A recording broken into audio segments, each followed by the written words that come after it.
encontro 1, gente, que nós estamos começando a unidade 2 hoje, nós vamos ver avaliação física. É a avaliação física geral, que a gente está começando a entrar nas nossas avaliações. Nessa avaliação geral, a gente já viu, quando a gente falou de anamnese, que o paciente precisa ser visto na individualidade dele, né?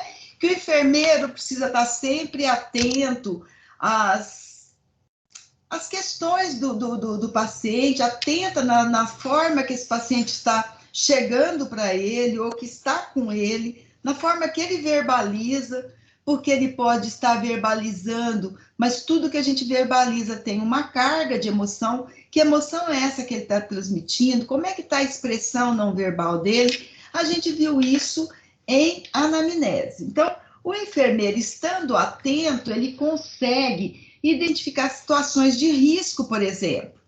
E pode até acontecer dele estar tentando fazer a história de um paciente, uma entrevista, e ter uma situação grave ou de risco maior, que ele precisa interromper o que ele está fazendo para resolver. Acho que eu falei isso também para vocês, quando eu falei assim, que às vezes você está atendendo um paciente, o paciente do lado chama, e você precisa ter certeza que o que ele precisa não é nada de risco.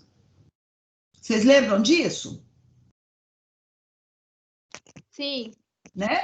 Então, a rapidez que o enfermeiro tem, a habilidade que ele tiver de rapidez no identificar problemas, é de extrema importância para que ele solucione esse problema e não deixe agravar mais. Às vezes, ele precisa até pedir ajuda de alguém para ajudá-lo. Vamos supor que eu estou atendendo um paciente, esse paciente desfalece.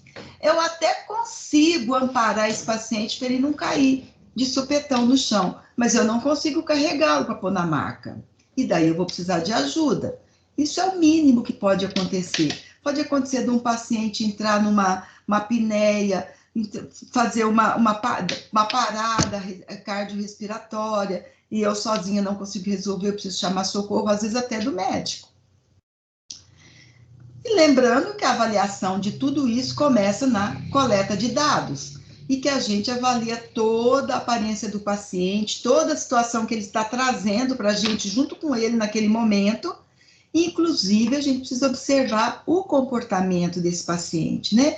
Como que ele está. Quando eu falo assim, a aparência, a vestimenta, porque às vezes a pessoa tem algum distúrbio mental, às vezes a pessoa tem alguma depressão, coisas que assim, que fazem com que ela não se preocupe com a aparência dela. E daí veste uma roupa toda torta, veste uma roupa que não é apresentável, veste uma roupa, botou tudo torto. Então, a forma que essa pessoa se apresenta para a gente vai saber se ela se cuida ou não. Botei até uma foto aqui, ó, do enfermeiro tocando o paciente, tentando olhar bem na face dele para ver a expressão que ele está apresentando. Então, a avaliação, ela exige do enfermeiro o uso dos sentidos de visão, audição, toque e olfato, e a habilidade de observação, e ele, por sua vez, vai avaliar esses sentidos no paciente. Então, ele vai avaliar a visão do paciente, ele vai avaliar a audição. Quando ele toca na mão do paciente, ele já avalia o tato que esse paciente tem, como é que ele toca a tua mão, ou qual a sensibilidade quando você faz algum teste de quente e frio, qual a sensibilidade que ele tem. Você vai ver se ele tem algum problema de audição, algum problema de visão. Você vai... o paladar, você pode testar. Quando a gente faz o exame neurológico, a gente testa o paladar com doce azedo ou com doce salgado, por exemplo, para ver se ele tem o paladar normal ou se tem algum problema. Mas também o enfermeiro avalia o quê? Ao avaliar a cavidade oral, ele avalia também o hálito do paciente, que pode dizer para ele muitas coisas. Olfato, você pode chegar, eu já expliquei isso, como que faz, a gente chega passa uma fruta, pede o paciente para fechar o olho, você passa uma fruta, pede para ele identificar o que é sem ver, depois você passa outra, ou você passa um perfume e depois você passa uma água que não tem cheiro de nada, para ver se ele consegue identificar. Então, eu tanto uso os meus sentidos enquanto enfermeira, quanto eu avalio os sentidos do paciente. Então, pelo tato, né, eu tocando a pele do paciente, por exemplo, eu consigo sentir se a pele dele está quente, está fria. Eu consigo saber se ele tem sensibilidade igual dos dois lados, porque eu posso eu tenho que sempre avaliar bilateralmente, lado do rosto, do lado, braço, perna, lado do abdômen, lado do tórax. A gente sempre tem que fazer, avalia, comparando os dois lados. O olho se enxerga bem de um lado, se enxerga bem do outro. Por isso que quando a gente vai no oftalmo, ele tampa um olho da gente para a gente ler com um só, porque precisa avaliar bilateralmente. Precisa avaliar se a abertura ocular espontânea dele é uma abertura ocular que o olho abre igualmente, o olho fecha igualmente. Tem gente que quando fecha o olho, um olho não fecha totalmente. Como é que é a reação pupilar? Tudo isso são coisas que a gente veio falando desde a anamnese, né? E na audição é o quanto ele percebe de som, né? Então, assim, eu posso começar chamando o paciente pelo nome num tom de voz normal. E observo o tempo que ele leva para me responder, para me atender. Se ele não atende, eu aumento um pouquinho o tom de voz e chamo pelo nome de novo. E aí eu vou testando o quanto ele atende. Quando o exame é neurológico, a gente pode fazer uso de instrumentos para ver a extensão de percepção de onda sonora que esse paciente tem. Na audição também, o enfermeiro avalia o equilíbrio do paciente, que a gente sabe que o nosso equilíbrio está no conduto, né? E como que a gente pode avaliar? Pede para ele ficar em pé, fechar o olho, abrir os braços. E daí você vai ver se ele titubeia ou não. Ou você pode pedir para ele levantar o braço, mas de olho fechado, com os dois pés plantados no chão. Tem vários movimentos que você pode pedir para ele fazer para ver como está o equilíbrio dele. O que é que pode acontecer? O paciente, quando ele fica em pé, com o olho fechado, se ele tem o equilíbrio normal, ele não vai balançar para nenhum lado. Se ele tem algum problema na região de equilíbrio, o que que vai fazer? Ele vai tentar pender para um lado, ele pode, assim, meio que balançar para um lado, para o direito ou para o esquerdo, às vezes para frente, como se ele estivesse tendo uma tontura. O paladar, eu já falei que o enfermeiro testa com doce, azedo, salgado, né? Para ver como que está a acessibilidade dele das papilas gustativas, né? No olfato, o que que o enfermeiro, quando está usando o olfato dele, enfermeiro, ele vai sentir os vários odores que possa estar vindo dessa pessoa, desse indivíduo que a gente está avaliando, porque todos nós temos um odor característico, que é diferente um do outro. Mas ele também pode identificar problemas através do hálito. Por exemplo, o hálito cetônico, né, que tem cheiro de acetona, que é característico de cetoacidose diabética. O hálito alcoólico, que pode dizer que esse paciente faz uso de bebida alcoólica. O hálito com odor de urina, que é quando ele tem uremias, né? Excesso, infecção. A litose oral. A litose oral é uma coisa que pode ter N causas. Pode ser só uma higiene oral pobre, né? Falta de higiene oral. Pode ser um problema de bactéria, mesmo aquela monilha. Pode ser um problema gástrico. Pode ser um problema intestinal. Então, pelo hálito, ela consegue ir triando o que pode ser ou não. Lembrando que quando o enfermeiro está avaliando o paciente, tudo que ele perceber, tudo que ele pensa que está vendo, ele precisa prestar atenção. Às vezes a coisa é tão assim, eu comentei com vocês numa aula, que às vezes você está com um paciente a semana inteira, e de determinado dia você chega e você fala assim, ele está diferente. Às vezes, no primeiro momento, você não consegue identificar exatamente o que é. Fique observando esse paciente, porque logo, seja o que for, vai se manifestar. E aí você tem condição de intervir e corrigir ou encaminhar para alguma situação médica.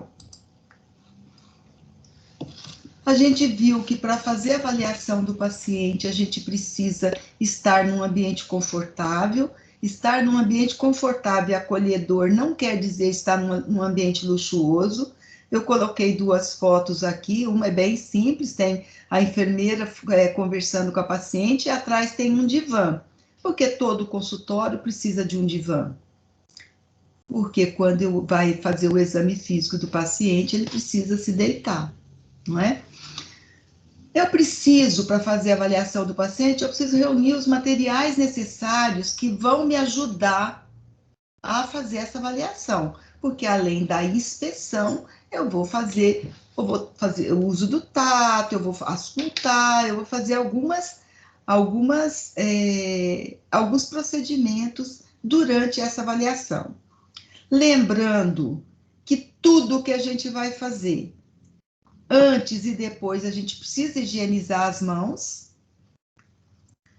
e a gente precisa higienizar as mãos antes de falar com o paciente, porque vamos que o paciente, eu cumprimento o paciente, ele pega na minha mão, só que eu não higienizei a minha mão. O que eu já fiz? Já troquei figurinha de um monte de bichinho da minha mão para a mão dele, ou da mão dele para a minha também. Então, a gente precisa higienizar as mãos sempre. Na avaliação geral, a gente vai fazer o uso de quê? Do esfigmomanômetro, que na aula, que eu não sei se eu já mostrei para vocês. Esfigmomanômetro é o aparelho de pressão, né? Que ele tem uma medida certa para cada paciente, para bebezinho, para criança, para adolescente, para adulto pequeno, para obeso. Por quê? A largura desse manguito, chama manguito isso aqui, esse pano, esse tecido, onde está fixado esse reloginho, essa largura, ela precisa ser mais ou menos cerca de 20% do diâmetro do braço do paciente. Então, a medida do braço, isso aqui tem que ser a largura, 20% dessa medida. Então, por isso que tem vários tamanhos. Dentro desse tecido tem uma câmara de ar, que quando eu aperto essa perinha, quando eu insuflo essa perinha, essa câmara de ar vai encher. Esse reloginho vai subir, esse ponteiro, e à medida que eu soltar esse parafusinho aqui do lado lentamente, que a gente vai ver na aula de pressão arterial, ele vai me dando, eu vou ouvindo os batimentos e eu vou vendo a máxima e a mínima. Professora? Oi? A senhora sabe dizer se vai ter aula prática? A gente está vendo como é que vai resolver esse governo, se ele vai liberar mesmo o retorno, né? A gente ainda está esperando, Bianca. Tá bom? Assim que eu souber de alguma coisa, eu falo para vocês. Tá bom, obrigada. Nada. Eu vou fazer o uso do estetoscópio, que a gente já viu que uma das técnicas propedêuticas é a ausculta, e a ausculta eu preciso do estetoscópio. O termômetro, para avaliar a temperatura, tem vários modelos, hoje tem uns bem modernos, que você mira no pescoço ou mira na testa e você mede, esse aqui é o mais simples. Eu vou precisar do oxímetro de pulso para avaliar a saturação desse paciente Eu preciso da balança para pesar e medir esse paciente, porque eu preciso dessas duas medidas, que são os dados antropométricos, para fazer o índice de massa corpórea do paciente, e tudo que eu descobri eu preciso anotar na folha do paciente. A gente já tinha conversado sobre isso, não já? Dos dados antropométricos, que é peso e altura, que a gente faz a medida da massa corpórea. Sim ou não? Professora, eu sei que a gente do IMC, mas eu não sei se foi a senhora ou foi a Simone. Eu acho que foi a professora Simone que ensinou o IMC. Do IMC, né? Mas na aula eu falei do IMC, falei que é peso dividido pela altura ao quadrado. Ah, então foi a senhora que falou mesmo. Antes de avaliar, então, esses dados antropométricos, que é o peso e a altura, eu preciso o quê? Pedir para o paciente tirar os sapatos, para ele subir na balança sem os sapatos. Antes de verificar os sinais vitais, que é pressão arterial, frequência cardíaca, frequência respiratória e temperatura, eu preciso orientar o paciente para descansar pelo menos 5 minutos. Então, ele veio caminhando, pegou condução, andou, ele precisa chegar, quando ele chega, ele precisa guardar uns 5 minutos. Pensando em UBS, que o paciente chega direto na sala de enfermagem para medir, para aferir pressão e glicemia, a gente pede para ele esperar 10 minutos. No pronto-socorro, por exemplo, quando ele chega para a gente, ele já sentou ou já ficou em pé na fila, né? Então, enquanto ele senta, 5 minutos, enquanto ele senta, a gente vai conversando com ele, enquanto dá esses 5 minutos para a gente poder medir essa pressão arterial. É preciso orientar os pacientes de que eles não podem ingerir alimentos ou fumar 30 minutos antes de medir temperatura, de medir pressão, de medir frequência cardíaca, porque dá alteração. Antes de verificar também a pressão arterial, o que a gente precisa ver? Se o paciente não está com uma blusa com a manga apertada. Porque às vezes a roupa está incômoda, está apertada, você ainda vai apertar com o manguito, e isso pode também dar alteração. Para verificar o pulso, que eu disse para vocês, até pedi que vocês tentassem palpar o pulso de vocês. Vocês lembram disso? Sim. Né? Eu disse que a gente precisa avaliar ritmo, frequência e intensidade. Ritmo, ele está batendo sempre no mesmo ritmo? Qual é a frequência? Quantos batimentos eu consegui no minuto? Qual é a intensidade? Está cheio, está fraco? Está forte, está fraco? Está cheio, está fino? Qual é a intensidade desse pulso? E eu preciso avaliar a perfusão periférica, que eu disse para vocês que a gente avalia nas pontas dos dedos e da mão e dos artelhos do pé. Então, você aperta a ponta do dedo e vê quanto tempo leva para encher, para ficar vermelhinho assim. Esse tempo é dado em segundos. 1 segundo, 2 segundos, 3 segundos. Isso é o tempo que leva para você que o sangue está levando para chegar aqui, na ponta do dedo, quando você aperta. A gente viu isso também em anamnese, tanto é que vocês começaram a marcar isso na folha. Então, perfusão periférica está relacionado ao fornecimento do sangue para as extremidades. Sangue com oxigênio e nutrientes. O enfermeiro, então, gente, eu já disse para vocês, ele tem que ter uma habilidade de olhar, mas não é olhar com olho de paisagem, é olhar e observar o que ele está vendo. É escutar com com qualidade, uma escuta qualificada, porque ouvir todo mundo que não é surdo ouve. Agora, escutar com atenção é diferente, é escutar prestando atenção no que o paciente está falando e já tentando detectar o que pode estar acontecendo. Já o raciocínio crítico e clínico já vai se elaborando de acordo com o que o paciente vai falando para a gente. E é aí que a gente consegue identificar alguma anormalidade, algum som diferente, algum odor.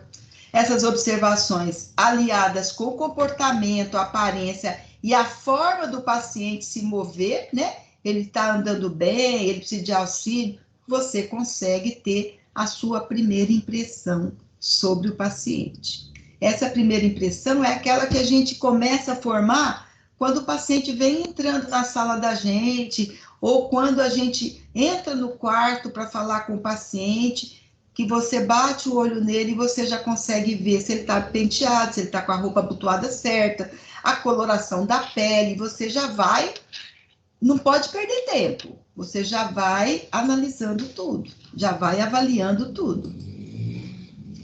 Então, no primeiro contato, falando, porque a gente está começando aqui no início da anamnese, das avaliações, a gente está falando do primeiro contato que eu vou ter com esse paciente.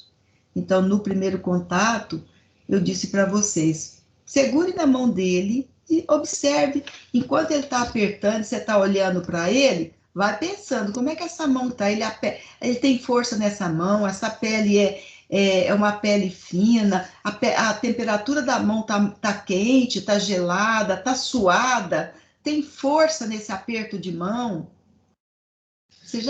É questão de segundos, você tem que avaliar isso, não dá para ficar olhando para ele e esperando para depois pensar no que ele está apertando a minha mão, porque ele não vai ficar ad eterno apertando a minha mão, né? Ele vai apertar no comprimento, e esse comprimento às vezes é questão de segundos.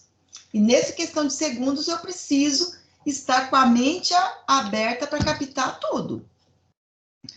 Observar se ele estica bem o braço para pegar na minha mão, ou se é aquelas pessoas que pegam na mão da gente com o braço preso aqui no tórax, né?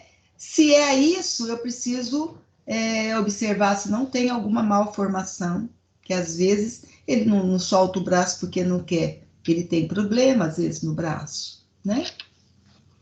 Preciso observar se ele faz contato visual, ele olha para mim, ou se alguém chega perto de mim para falar alguma coisa, ele faz contato com essa pessoa. Quando ele está perto de outras pessoas, ele faz contato com essas pessoas. Como é isso? Então, tudo isso que a gente capta de uma forma objetiva e subjetiva. A gente viu que tem dois tipos de informação que a gente capta. Objetiva, aquilo que eu consigo observar e medir, e subjetiva, aquilo que o paciente me informa, ou que eu ainda não consegui avaliar. Ele fala que está com dor, mas eu não tenho uma régua de dor para pedir para ele avaliar. Eu penso que eu posso imaginar que ele esteja com febre, porque ele está muito ruborizado, com o olho muito brilhante. Eu posso imaginar que ele possa estar com febre, mas eu não tenho um termômetro ali para avaliar. Não coloquei ainda o termômetro, ele está comigo, mas eu não coloquei ainda. Isso é subjetivo. No momento que eu colocar o termômetro, que eu tiver um parâmetro, isso se torna objetivo.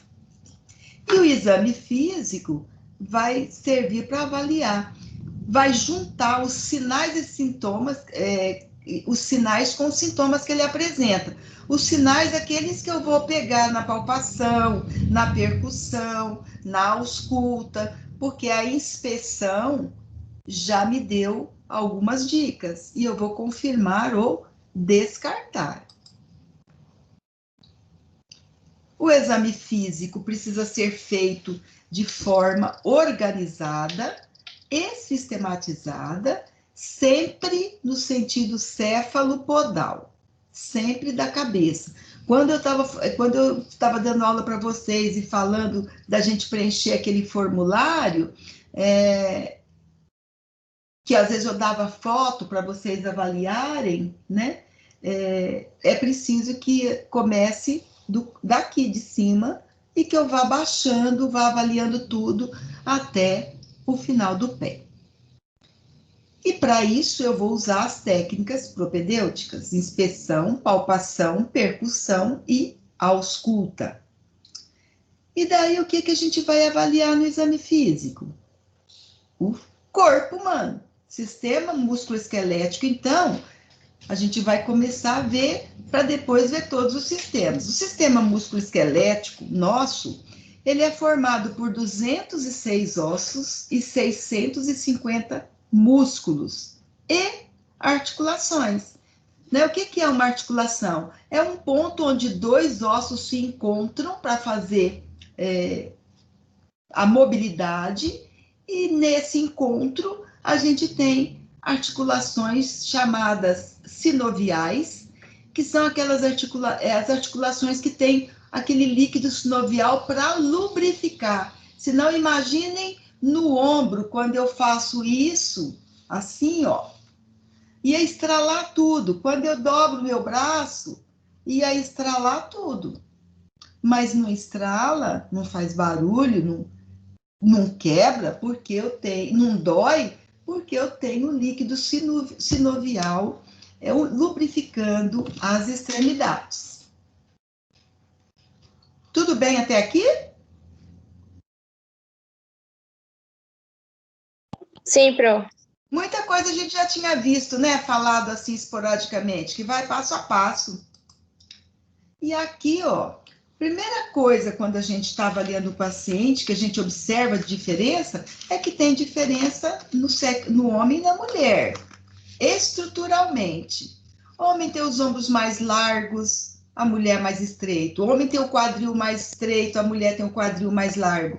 O homem tem as pernas mais compridas, a mulher nem tanto. O homem, 56% em média da altura total dele está no comprimento das pernas. Mulher já está em torno de 50%.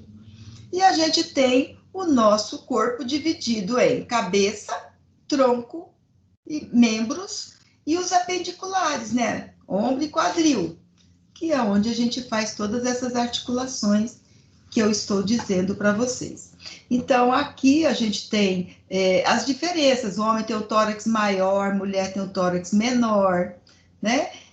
Mulher tem pelve mais larga, porque tem a ver com a função maternal. O homem já tem a pelve mais estreita. O homem tem o sacro mais longo e mais estreito. Mulher tem o sacro mais curto e mais largo. Então, mas eu vejo isso quando eu estou avaliando? Não, o que eu vejo? Que o homem tem o ombro largo e a mulher tem o ombro estreito. Que o homem tem o quadril reto e a mulher tem o quadril arredondado. Mas essas outras particularidades existem internamente. Então, essa mobilidade corporal que a gente vai avaliar, os 206 ossos formam esse esqueleto axial, né, que é cabeça e tronco, e o apendicular, que são os membros, ombros e quadris. Esses 206 ossos estão distribuídos como 8 ossos cranianos, 14 faciais, 3 ossos na orelha, 8 no pescoço, 44 no tórax, 7 no abdômen, 62 nos membros superiores e 60 nos membros inferiores. Vocês já tinham visto isso em anatomia, não? Hein, pessoal? Sim, Pro. Né? Então, os ossos, eles são classificados em ossos longos, ossos curtos e ossos irregulares. Ossos longos, o fêmur, tíbia, fíbula, húmero, ulna, rádio, os dedos, as falanges, né, dos dedos e dos artérios. Por quê? Porque são ossos que têm o comprimento mais longo do que a espessura, do que a largura. E ossos curtos são os ossos pequenininhos, que comprimento e largura são quase do mesmo tamanho. Então, a gente tem todos os ossinhos do carpo e tarso, né? Os metatarsos lá do pé, aqueles ossinhos todos que formam o pé. E os planos são os da cabeça, o da escápula, a costela, os estérnios do crânio, que são ossos que são finos e chatinhos, né? E os irregulares estão, a maioria, na face e as vértebras da coluna, que tem esse formato arredondado de um lado e pontiagudo do outro. Os da face são o maxilar, mandíbula e zigomático, e as vértebras que são irregulares. E aqui a gente tem os 650 músculos divididos em liso, esquelético e cardíaco, né? E as articulações eu já falei o que é. Então, aqui, essa foto, se eu não me engano, ela tem no livro de vocês. É bom depois vocês darem uma olhadinha, que a gente tem aqui o esternocleido mastoideu, que eu falei que é o suporte do pescoço, é o esternocleido e o trapézio, né, que segura o nosso pescoço, a nossa cabeça em cima do pescoço. A gente tem o reto do abdômen, a gente tem o peitoral maior, que eu dei um exemplo para vocês de alguém que não tinha o peitoral, os glúteos, os vastos laterais. Como é que eu sei onde que é o vasto lateral da coxa para eu fazer injeção, por exemplo? Então, é bom vocês darem uma olhada aqui, né? Com calma, porque ninguém vai decorar aqui na aula agora, eu sei disso, mas é bom dar uma olhada para entender que músculo que a gente está mexendo. Então, por exemplo, como é que eu sei o deltoide, onde que eu faço injeção, o que é bíceps, o que é tríceps, porque quando eu for fazer o exame neurológico, eu vou precisar testar todos esses músculos. O que eu vou perguntar nessa avaliação da mobilidade corporal desse paciente? Se tem dor em alguma das estruturas do corpo, né? Se ele tem dor em algum lugar.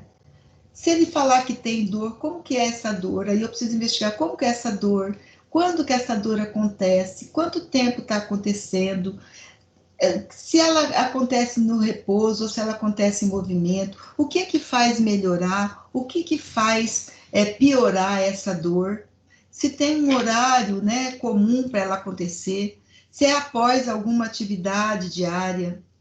Eu preciso saber se existe perda de sensibilidade onde a pessoa sente a dor, ou quando eu estou testando, né, o sistema, se tem perda de sensibilidade em algum lugar. Eu preciso ver se tem alguma área de vermelhidão. Se tiver alguma área rosada ou esbranquiçada, eu preciso testar se tem sensibilidade nessa região para descartar a suspeita de hanseníase. Eu preciso saber se essa pessoa tem um histórico anterior de alguma fratura, de alguma cirurgia, de algum tipo de problema, alguma pancada que levou nessa região. Eu preciso saber o histórico familiar dele, se tem problema de osteoporose, de artrite, né? Se tem algum tipo de doença. Eu preciso saber se esse paciente usa álcool, tabaco, droga ilícita. Eu preciso saber se ele ele tem algum tipo de lazer, se ele faz alguma atividade física, se essa dor piora com a atividade física. Eu preciso saber como que ele cuida dele, como são os cuidados pessoais dele, de higiene. Preciso saber se nos últimos 3 meses, se ele perdeu peso, se ele ganhou peso.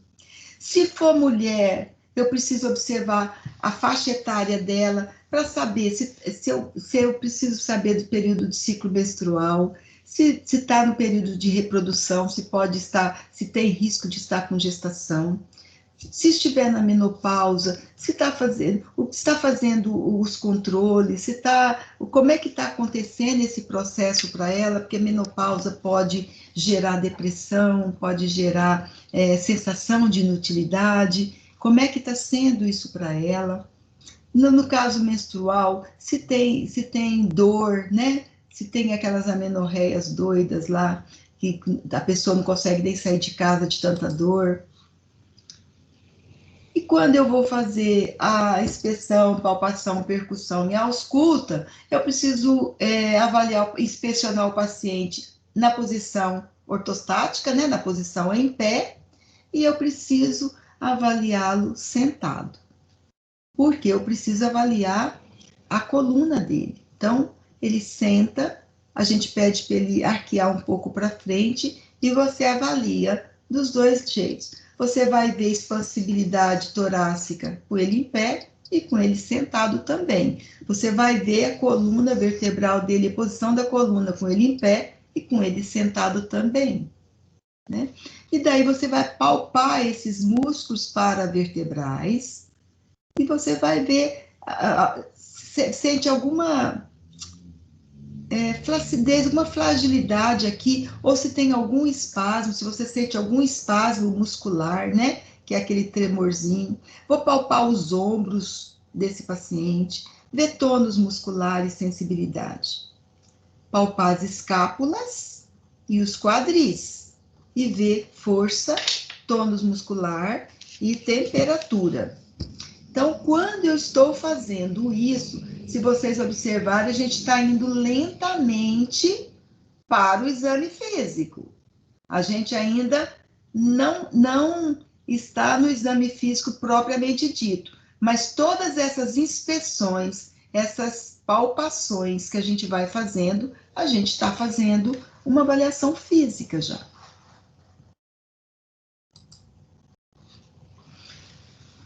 Eu vou, ao inspecionar cabeça e pescoço, eu preciso inspecionar se o paciente tem mobilidade no pescoço, né? Então, a gente pede para ele virar o pescoço de um lado para o outro, fletir para frente, hiperestender para trás, e para perceber se ele sente dor ou dificuldade para fazer isso, se ele tem algum tipo de rigidez nessa região do pescoço. Eu preciso avaliar essa articulação temporomandibular do paciente, que eu avalio como? Quando, em mim, eu pego desse jeito, mas eu vou estar de frente com o paciente e eu vou palpar aqui perto da orelha. Se vocês palparem em vocês vão achar onde encontra a mandíbula. Conseguem palpar? Sim. Vocês estão vendo o que eu estou fazendo aqui? Então? Sim. Então, agora palpem vocês e abram e fechem a boca.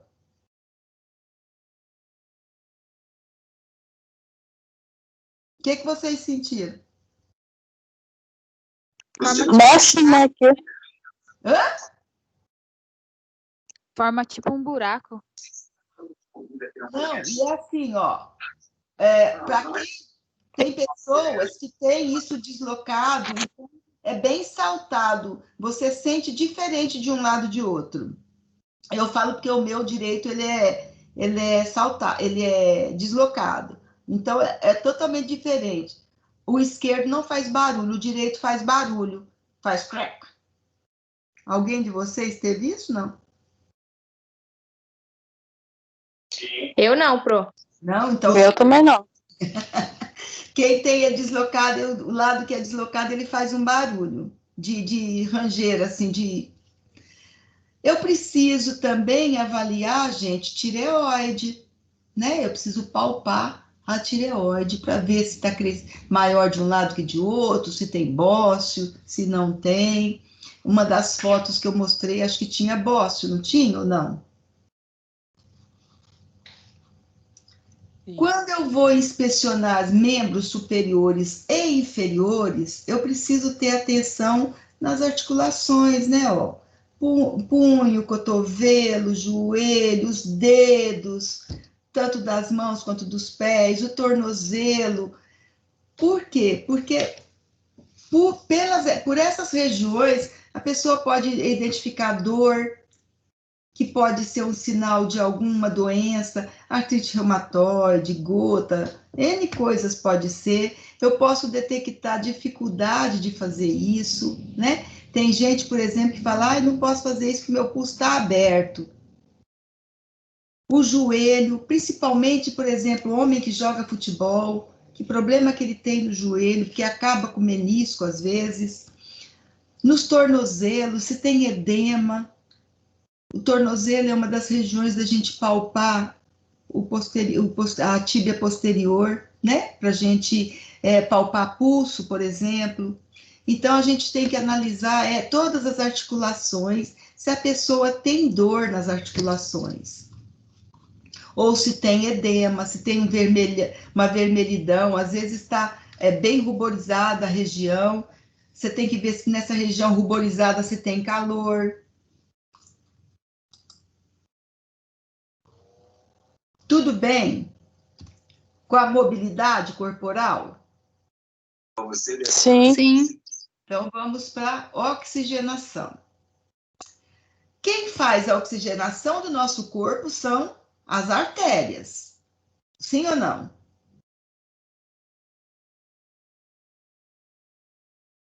Sim.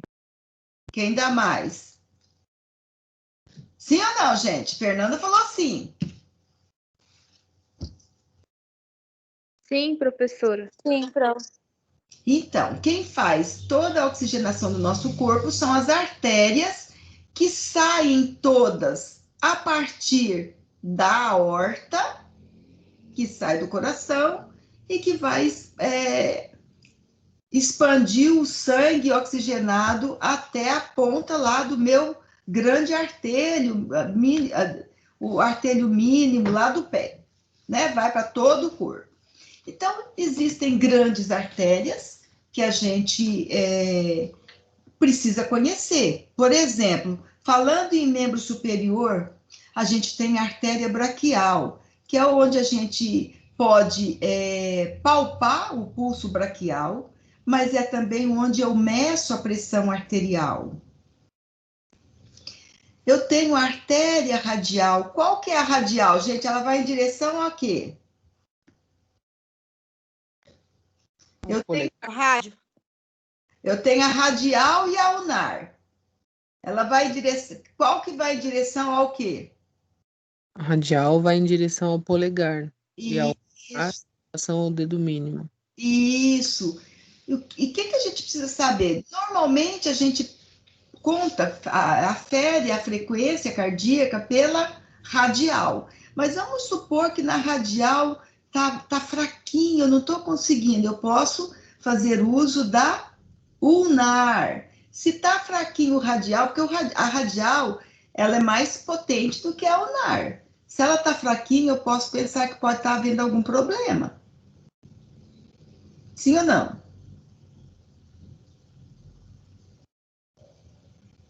Sim.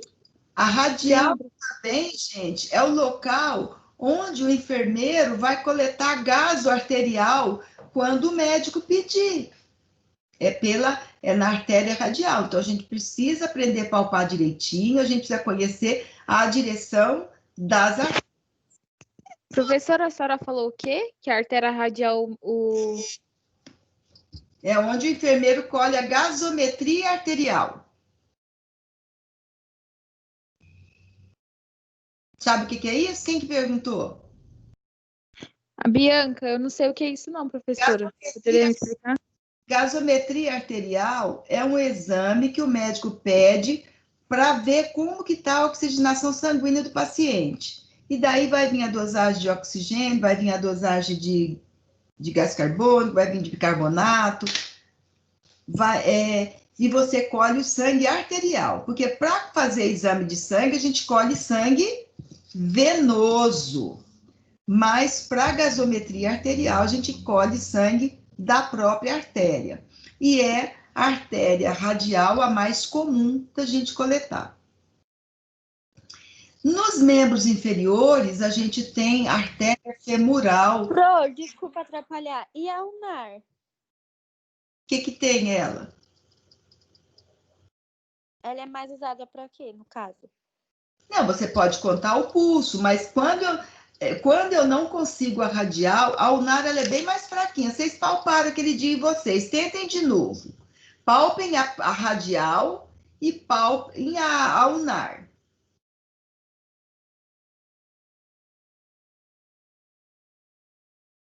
Você pode também colher a gasometria arterial dela, só que é um pouquinho mais difícil, eu acho. É muito mais fácil na radial, que é mais potente, ela bate mais forte, é porque ela é mais superficial, Verdade. não é? Ela é mais Aham, sim, superficial, doutora. entendeu?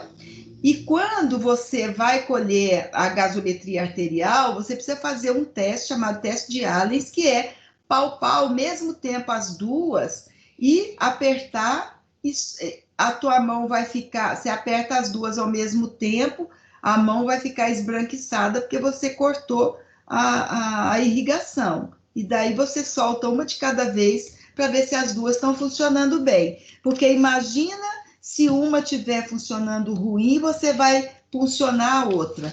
No momento que você estiver funcionando, você está prejudicando a irrigação naquela região.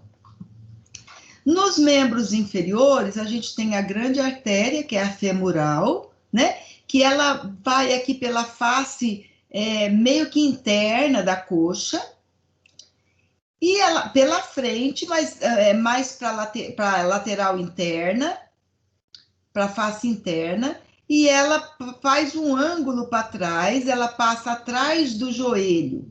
Quando ela passa atrás do joelho, ela se chama artéria poplítea. E do joelho para baixo, ela vai se bifurcar em artéria tibial anterior e artéria tibial posterior. A tibial anterior vai se alongar até o pé, que vai transformar na artéria dorsal do pé. A posterior, ela vai por trás lá, e é onde você pode medir o pulso tibial posterior. E o que vai pelo posterior é a que irriga a sola dos pés. Então, se ela tiver com problema, você vai ter, se você machuca a sola do pé, por exemplo, você tem uma certa dificuldade de cicatrização.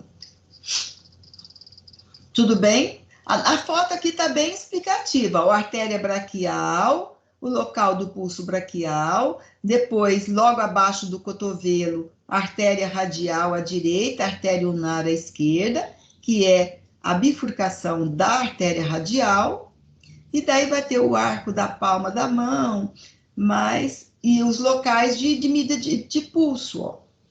A perna, a mesma coisa, aparece a artéria femoral, a poplítea, atrás do joelho, e descendo a tibial anterior e tibial posterior. E a do dorso do pé quase, não aparece, mas está sinalizado aqui. Tudo bem? O que é artéria? São vasos que levam o sangue oxigenado do coração para o corpo. Eu já expliquei, acho que tudo aqui, ó. Artéria braquial, se bifurca em radial e ulnar. Aqui eu botei essa foto para que vocês vejam mais artérias e algumas veias importantes. Mas eu já expliquei tudo isso aqui na foto anterior, ó. Bifurcação. A femoral, a mesma coisa, aqui eu botei uma foto maior para que vocês possam ver, ó. A femoral, ela tá na face interna da coxa, ela vai passar por trás do joelho, a artéria poplítea, e ela se bifurca, ó. Tibial anterior e tibial posterior. Tá? É tudo que eu expliquei que vai acontecer. E daí a gente tem as veias. Veias também são vasos? São. Só que são vasos que carregam o sangue pobre de oxigênio, pobre de nutrientes, que vem desde lá da pontinha do pé e da cabeça, que se junta tudo na veia cava e que vai para o coração, que do coração vai para o pulmão para ser oxigenado. Então, ele carrega o sangue pobre de oxigenação. E as veias são importantes porque quando nós vamos funcionar acesso do paciente, a gente funciona em veias e não em artérias, né? Então, a gente tem aqui, ó, duas veias extremamente importantes no braço, que é a cefálica e a basílica. A cefálica, a mesma coisa, ela vai em direção do polegar. E a basílica vai em direção do dedo mínimo. e daí as bifurcações delas, né? O arco venoso dorsal, as medianas. E na perna, a gente vai ter a grande safena, que também está paralela com a artéria femoral na face interna da coxa. E a gente tem a veia femoral, que você vê, ó, começa lá na ilíaca, a veia ilíaca direita, que via a femoral comum, que vai descer até e vai bifurcar só lá embaixo. E a gente tem, saindo da femoral comum, a gente tem a safena, que corre paralela com a artéria femoral na face interna da coxa e que vai até a perna. Então, a gente tem a grande safena, a gente tem a pequena safena, tem as veias tibial, poplítea, tudo que a gente tem artéria, a gente tem veia. E a gente tem a veia femoral profunda. Dip femoral, dip é profunda. Como é comum. Great safenos é grande safena. E small safenos, safena pequena.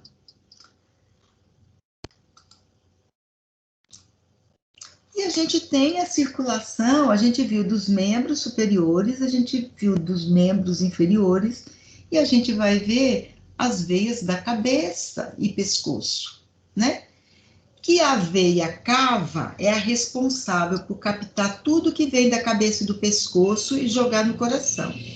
Então, se vocês olharem essa foto que eu coloquei aqui, vocês estão vendo uma linha vermelha que chega no vaso azul? Sim ou não? Sim. Então, essa aqui é a veia cava superior. Quando ela bifurca aqui em cima, que aqui para baixo ela está indo para o coração. Em cima, ó, ela se forma pela junção das veias subclávias que receberam a jugular, que receberam as veias da cabeça. Cai na subclávia, a junção da subclávia vira a veia cava, né? E as veias são divididas em profundas, superficiais e perfurantes ou comunicantes. Veias profundas, tudo bem, está mais para dentro. A gente tem a jugular externa e a jugular interna. Veias superficiais estão mais perto da pele. E veias perfurantes são aquelas que fazem a comunicação entre as profundas e as superficiais. Então, aqui também a veia acaba se dividindo em subclávia, né? Ou sendo a continuação da subclávia. Então, vem da cabeça, vem juntando tudo, jugular, todas as veias pequenas, a veia jugular cai nas veias subclaviculares, né? E as duas veias claviculares vão se juntar na cava. Na parte do abdômen, a gente tem a veia cava inferior, que ela tem saída de veias renais e outras veias. E a veia cava, depois ela se bifurca e ela vai fazer veia ilíaca direita, veia ilíaca esquerda, que vai virar veia femoral direita e veia femoral esquerda. As artérias, a gente tem a aorta abdominal, né? Que, por sua vez, se bifurca em artéria ilíaca comum, direita e esquerda, que vai virar artéria femoral, direita e esquerda.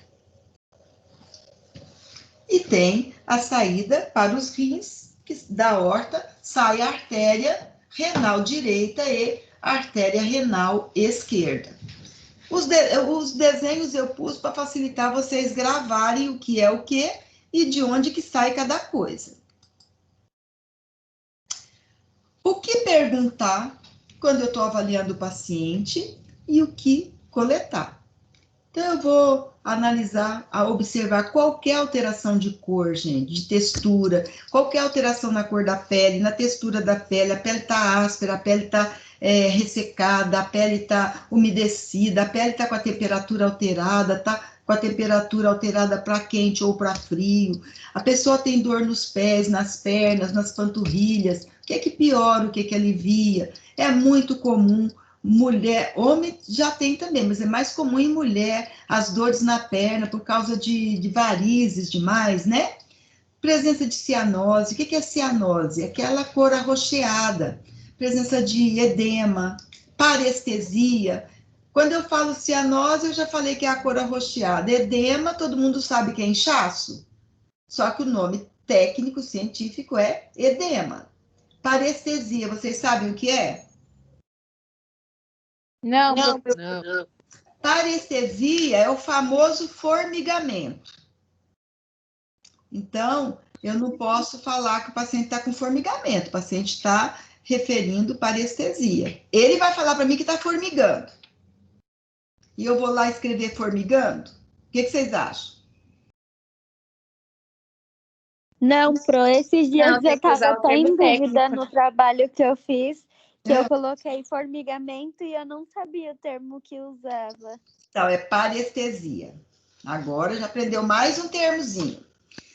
Eu vou ver se tem veias dilatadas, salientes, retorcidas, né? Que são as varizes. Eu vou ver se existe alguma ferida nesses membros, se tem ferida, qual o tipo, a localização, o aspecto dessa ferida, o tamanho dessa ferida.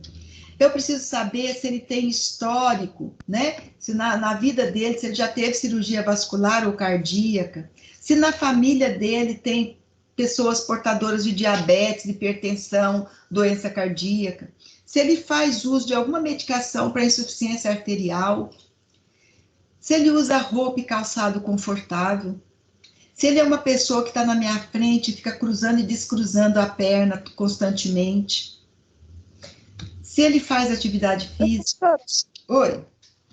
E isso significa o quê? A pessoa cruzar e descruzar a perna? Ansiedade seria? Pode ser ansiedade, pode ser desconforto nas pernas mesmo, ele pode ter dor, ele pode ter formigamento, que é a parestesia. Então, você precisa observar e você precisa falar para ele. Não consegue, você fala assim, o senhor está sentindo alguma coisa? Ele vai falar, não. Por quê? Porque eu observei que o senhor cruza e descruza a perna várias vezes. A cadeira está desconfortável? É para seu conforto? Porque aí ele vai te explicar por que ele faz isso.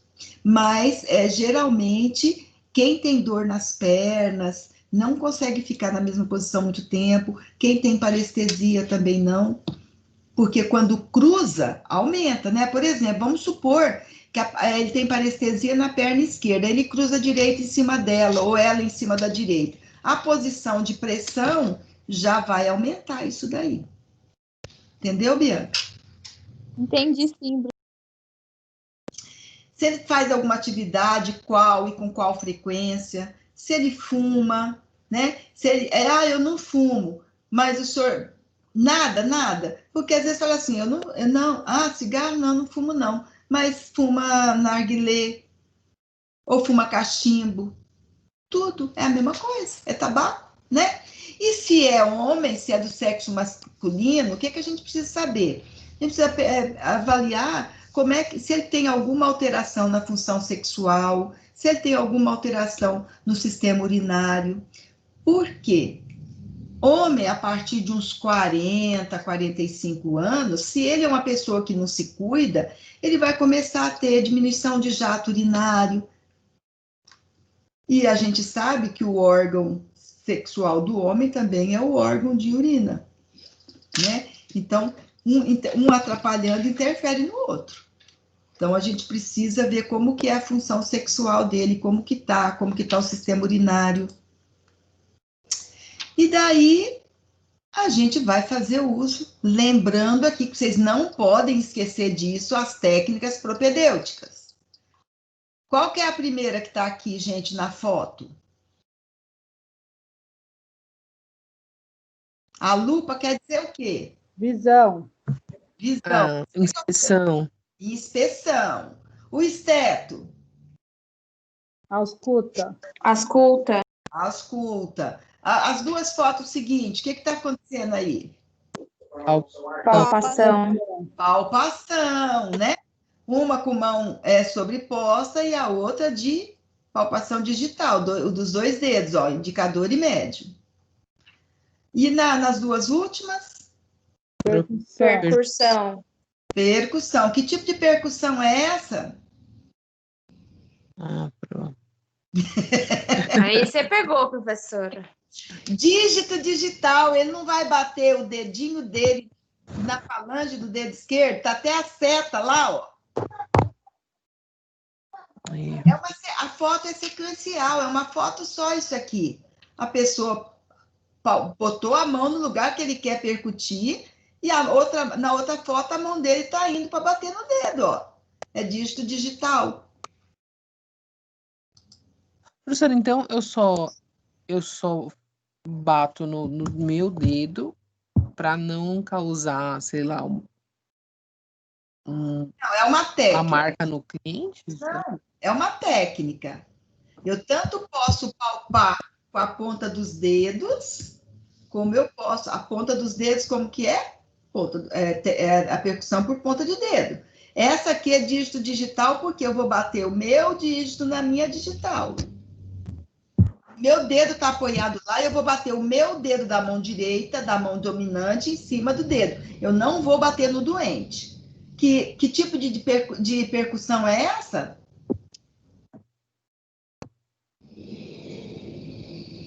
Direto ou indireto? Professor. É uma indireta, porque você está batendo em você mesmo. Então, indireta. Fala, Viviane. Professor, então além dessa percussão dígito digital, existe outras ou é somente essa? Ou essa é a principal? Olha, pelo amor de Deus, não me deixa triste aqui na frente de todo mundo, menina. Que a gente tem percussão. A gente tem a percussão de ponta de dedo, punho percussão de borda de mão. Cadê a aula de anamnese, as técnicas propedêuticas que a gente viu? Fernanda, ela vai me deixar triste na frente de vocês aqui. E muita coisa, aí a gente não grava tudo. Mas, ó, Calma que eu tô anotando. Toda aula eu ponho as técnicas propedêuticas. Vocês já perceberam isso? Sim. Porque vocês têm que gravar isso, gente. Tem que gravar. Não pode esquecer. Então, Para gravar é só anotando, professor. Vou desenhar, professora, aí não esqueço. Tem uma aula que eu acho que é a 1.2 ou 1.3, que tem todas essas técnicas com as fotos e escrito cada uma. Vê lá. Eu preciso palpar a artéria carótida dos dois lados, tudo a gente avalia dos dois lados, né? Avaliando o ritmo, frequência, a força, se é cheia, se é fraquinha, elasticidade, né? Quando você faz assim, você consegue palpar a extensão. Se é simétrica, corre dos dois lados na mesma proporção. Vou fazer a ausculta do paciente, pedindo para ele prender a respiração. Vou inspecionar a circulação do braço e pescoço. Eu vou observar o quê? Coloração, temperatura, mobilidade, sensibilidade, pulso radial e lunar. Tudo que a gente está falando vários dias. Eu já até ensinei vocês, acho que na primeira aula ou segunda, não sei, a conferir o pulso, a aferir o pulso de vocês. Para eu medir, para eu fazer essa avaliação de jugular e de membros inferiores, eu preciso que o paciente esteja na posição supina. O que é isso? Deitado de barriga para cima. Mas na hora de avaliar jugular, eu tenho que elevar o decúbito dele. Eu tenho que botar o decúbito em 45 graus, para que eu consiga palpar jugular. E por que ele tem que prender a respiração, Porque você vai auscultar aqui a artéria carótida. Se ele respirar junto, o que você vai ouvir? Você vai ouvir entrada de ar. porque está muito perto aqui, né, da traqueia. Entendi. Professora, repete, por favor, a inspeção de membros inferiores. Inspeção de membros inferiores, que eu acabei de falar agora, que precisa ficar na posição supina? Isso. Supina significa que é o paciente deitado de barriga para cima, não é isso? Isso. Para, então, a gente inspecionar a jugular. Ele precisa estar na supina, mas com 45 graus de decúbito. Ah, tá, entendi. Quando eu falo assim, você entende, Viviane, que é o dorso elevado em 45 graus, quase sentado? Ah, quase sentado. Eu consegui visualizar melhor. Eu ia procurar no Google uma imagem. Decúbito é a posição que o paciente está. Não, sim, o decúbito eu já decorei. É só a questão do grau mesmo que eu fiquei meio confusa, mas eu entendi. Você falou que é meio sentado, eu consegui compreender. Você imagina um ângulo de 90 graus, é um ângulo quadrado aqui, ó. Se ele tivesse exatamente sentado, fazendo o ângulo de 90 Coluna ereta, né? com o quadril dele, seria um ângulo de 90 graus. Então, imagina metade desse ângulo é 45 graus. Sim, entendi. Aqui eu coloquei um membro. De que lado que é esse membro, gente? Direito ou esquerdo?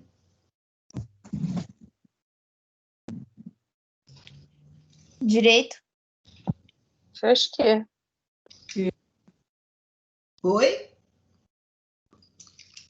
A esquerda. É o esquerdo. Por que é o esquerdo? O que você bate o olho e vê e sabe que é o esquerdo? Formato da escápula ali, né? A escápula. Porque se fosse direita, a escápula estaria do outro lado. Não é? Sim.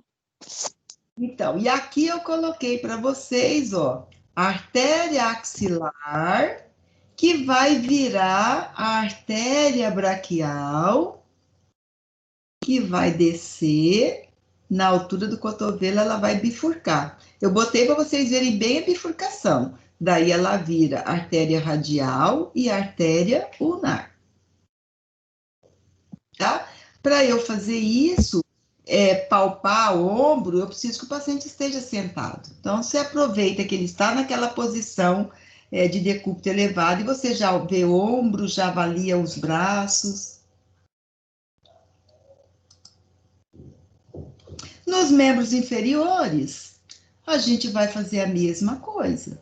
Você vai ver temperatura, sensibilidade, mobilidade. O que é mobilidade? Se o paciente movimenta bem os membros, né? Tanto superiores quanto inferiores. Se ele tem alguma dificuldade para andar, se ele tem alguma...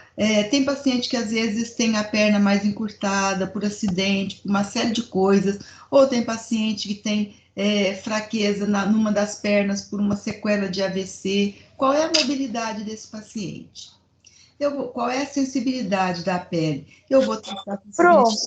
Oi. No caso, então, que nem você deu um exemplo de paciente que já teve algum AVE, né? Que fala agora? Agora é AVE, acidente vascular encefálico, que pega o cérebro inteiro. No caso, então, de um paciente que tenha tido AVE, que ele vai ter um lado do corpo meio que comprometido, como que a gente descreveria essa mobilidade na anamnese? Então, vamos supor que você tem um paciente que fala para você que teve e que você já percebeu que ele anda com dificuldade puxando uma perna. Aí você vai conversar, você vai descobrir que é uma sequela de AVC. Você vai fazer o teste de força e você vai ver. Às vezes é um paciente que era plégico de um lado, plegia é o esquecimento de um lado do corpo, no sentido vertical. Se esquecer um lado, perna e braço, eu tenho plegia direita ou plegia esquerda. Certo? Certo. Se a linha divisória for horizontal, eu tenho paresia direita ou esquerda. Eu posso ter paresia de membro superior e paresia de membro inferior. Quando é dos dois, um lado só, é o tal membro. Vamos supor que ele tem paresia ou plegia das duas pernas. E daí tem alguns termos que são usados na neuro para identificar. Então, ele tem, por exemplo, uma paraparesia crural ou uma paraplegia crural. Paraplegia é ausência total de movimento e plegia é ausência de movimento. Paresia é diminuição de movimento, diminuição de força, diminuição de sensibilidade. Paresia. Plegia é ausência de. Então, eu poderia colocar, por exemplo, se ele tem uma paralisia total no braço esquerdo, eu poderia colocar na anamnese plegia em membro superior esquerdo? Isso. Ah, tá, entendi, beleza. Se vocês já viram, quem tem, o braço é largado assim mesmo, ele não tem movimento nenhum, ele fica... Sim, não, era mais o termo técnico mesmo que me veio a dúvida, né? Tipo, putz, mas e o termo técnico? Como que eu descreveria na anamnese do paciente essa, não sei falar se é doença, sei lá, enfim. Essa sequela, né? Esse déficit. Isso, sequela. Chama-se déficit. Professora, a senhora disse plegia e depois disse... Paresia. Parestesia é o formigamento. Paresia é a diminuição de força, diminuição de sensibilidade. E plegia é a ausência de força, a ausência de sensibilidade.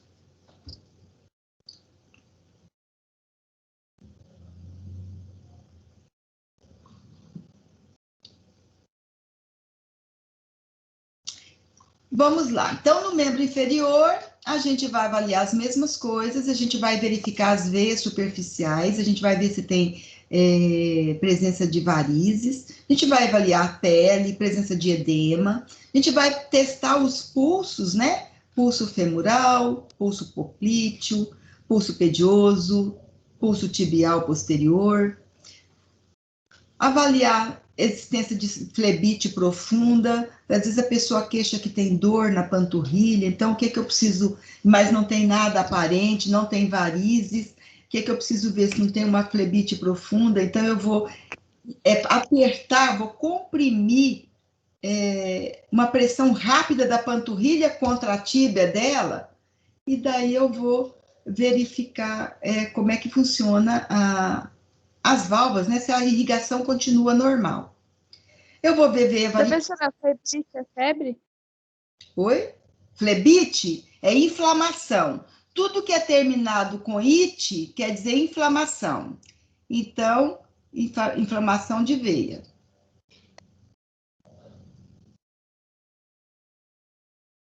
Tá? Se tem veia varicosa, né, a gente pode fazer um teste de comprimir essa veia varicosa e tentar achar a pulsação acima dela, 15 a 20 centímetros acima dela, para ver se a irrigação arterial está sendo boa, né? Então, eu comprimo a veia e eu vou sentir a palpação acima dela. Professora, de 15 a 20 SMS é o quê? Centímetros. Ah, tá. CMS é centímetros. E aqui, gente, eu coloquei todos os locais que a gente pode avaliar o pulso de um paciente. Eu posso avaliar na artéria temporal, se vocês quiserem palpar de vocês aí, acima, do lado da fronte aqui, ó, é uma artéria bem potente. Eu posso na carótida, no pescoço, que aquele dia eu falei para vocês sentirem a de vocês. Eu posso na braquial, eu posso no radial, no ulnar, eu posso na artéria femoral, eu posso na artéria poplítea, eu posso na artéria dorsal do pé, eu posso na tibial posterior. Todos esses lugares eu posso. E daí, ó, eu pus aqui o que é veia varicosa. Vocês já devem ter visto mulher com varize, né? Então, pode ser um raminho simples assim, como pode ser mais, ó, uma junção deles, como pode ser uma só, mas ser desse jeito, ó.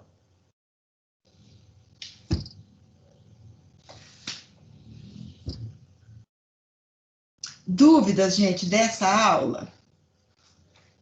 Perguntas, nós temos... Professora, só não consegui ver o varicose. A senhora colocou a imagem?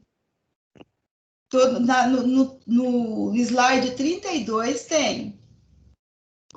Ah, que não tá passando aqui. Deixa eu ver aqui.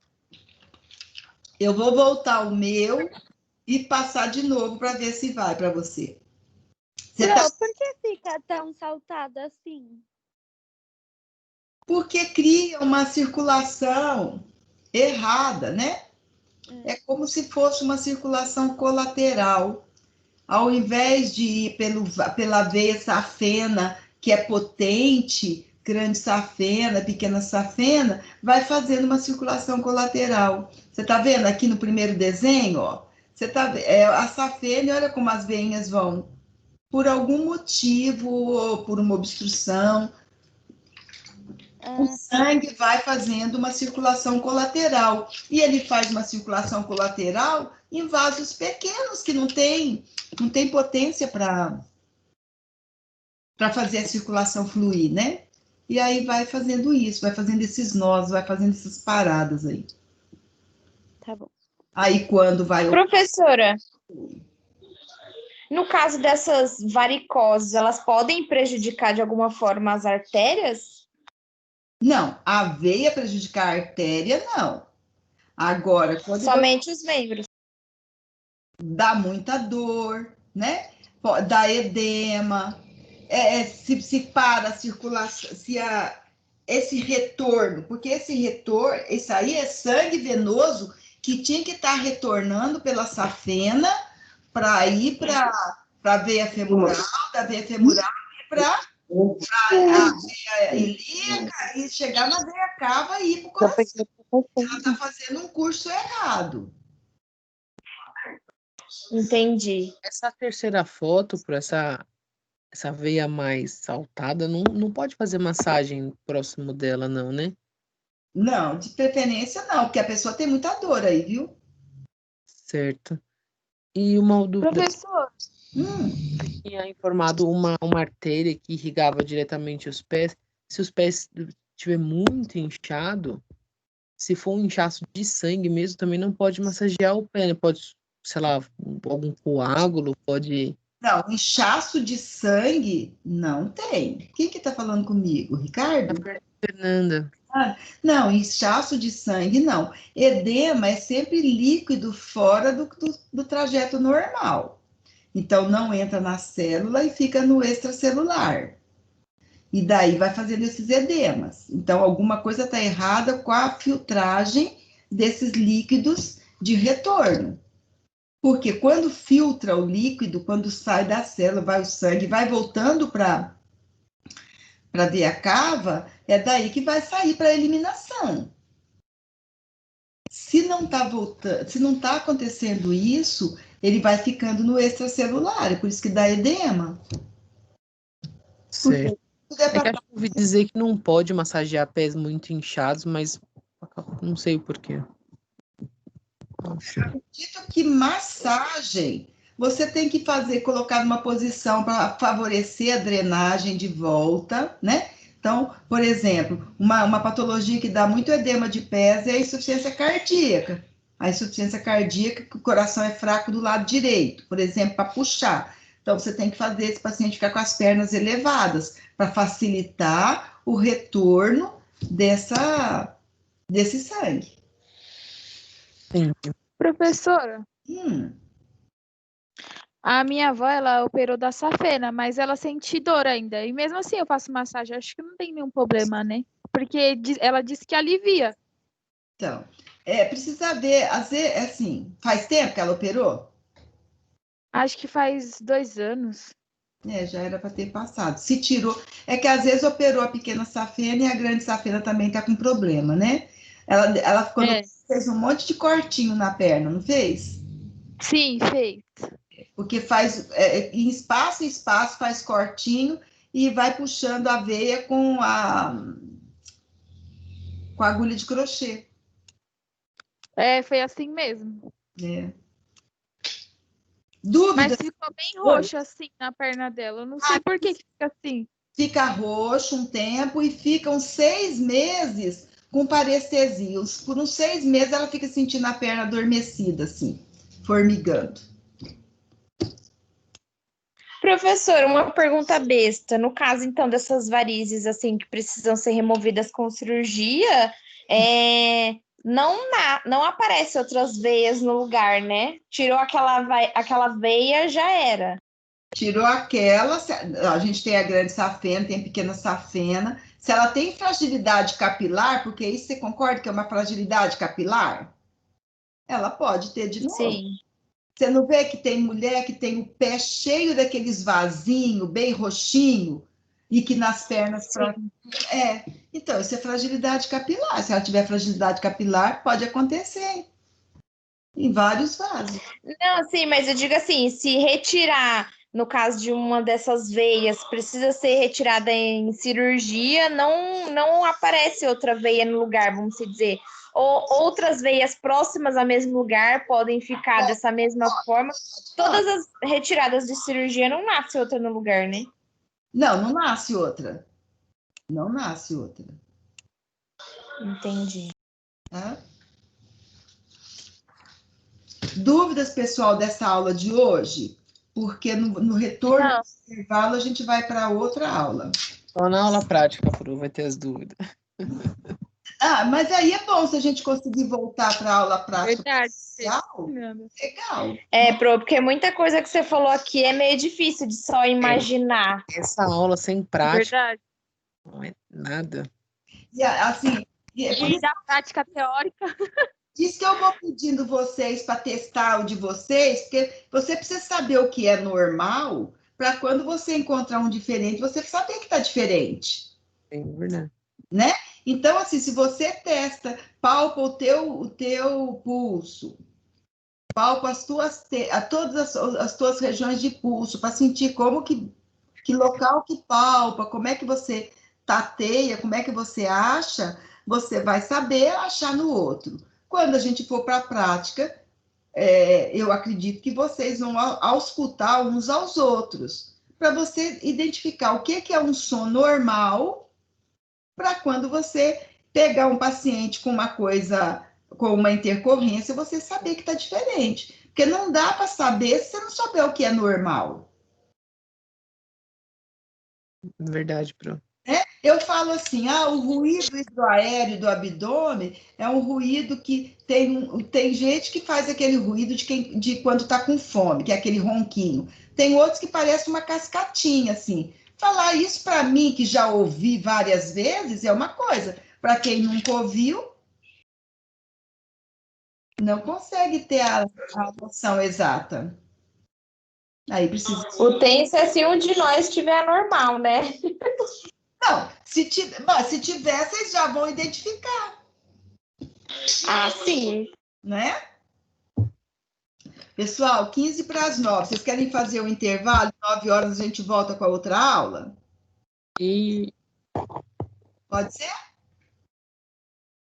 Pode. Então, só agora aproveitando antes do café, que está todo mundo aqui comigo, na pré-aula 3, que foi a semana passada, tem uma atividade para vocês fazerem. E ninguém... Eu te mandei aí o print do meu AVA. Professora, se não estiver aparecendo no AVA. Qual é a atividade? Para o representante entrar em contato comigo, que eu mando. Porque o pessoal do 4º semestre, eu sei que o Ribamar, acho que é... Professora, manda para a Vivi, que ela manda para a gente, porque a Pan tá com dificuldade de entrar na aula. Então, mas a Vivi tem que me dar um oi. Já deu já aqui. Já deu, já. Tá. Deixa eu ver aqui o dela. Pro recebeu o meu, né? Agora eu fiquei na dúvida. Oi? As duas Fernandas mandaram. Pro, a senhora pode ver se recebeu o meu? Quem tá falando? Quem É a que Júlia Ruxim. Júlia. Júlia mandou, Tá, pronto. tá bom? Deixa eu ver a Júlia. Mandou os dois. Eu cheguei a enviar. Professora, eu mandei os dois? Quem tá falando comigo agora? José Ribamar. José Ribamar. Você mandou os dois, mas a anamnese eu não entendi. Eu ia até te passar uma mensagem amanhã. Eu vou te passar. Tá? Você E a mandou. Andressa, professora? Professora, Andressa Pinha mandou. isso. Pro, dá uma olhadinha no da Francisca, fazendo favor. Francisca só mandou a anamnese. Isso, é que Professora. faltava outra mesmo, que a gente não viu. É, Professora, a senhora pode... Desculpa. Oi. Professora, a Pamela me mandou aqui uma mensagem, ela chegou a perguntar para a senhora dessa atividade na terça-feira. Ela já tinha falado que não estava aparecendo para nós do segundo semestre no AVA, só que ela não teve resposta. Ela mandou para mim? foi, ela mandou aqui, mandou. Sim, vou mandar o print para a senhora. Peraí. Ah, ela pediu para eu mandar para ela, Eu vou mandar. É que assim, a gente não pode mandar atividade no Zap. Eu vou mandar dessa vez, mas vocês vão precisar me mandar pelo e-mail, tá certo? Sem problemas, Pro. Não precisaria nem mandar atividade, seria só dar um aviso mesmo, que às vezes alguém não consegue entrar, não sei, acho que calhou que a nossa turma não conseguiu entrar toda completa nesse dia junto e a gente acabou perdendo a sua fala sobre a atividade. Tem uma outra coisa, quem não estiver conseguindo acessar o AVA não vai conseguir acessar a mesma atividade. Agora, a Viviane me mandou aqui no dela não está aparecendo, eu não sei por quê. Amanhã eu vou ver isso, mas eu vou mandar. Professora, eu fiz também, o meu não estava aparecendo, eu entrei até em todos os links, eu vi todas as aulas, eu achei que a senhora tinha postado até no vídeo, mas eu não vi nada lá também, não. Então, para mim, como eu postei, para mim, quando eu abro, aparece, né? Eu entro no AVA de vocês, aparece. Mas... Eu acho que as pessoas do quarto semestre estão tendo acesso direito e a gente que é do segundo não está tendo. Tá, eu vou ver isso amanhã. Mas eu vou mandar, eu vou encerrar essa gravação aqui, vou dar o café para vocês agora e eu vou puxar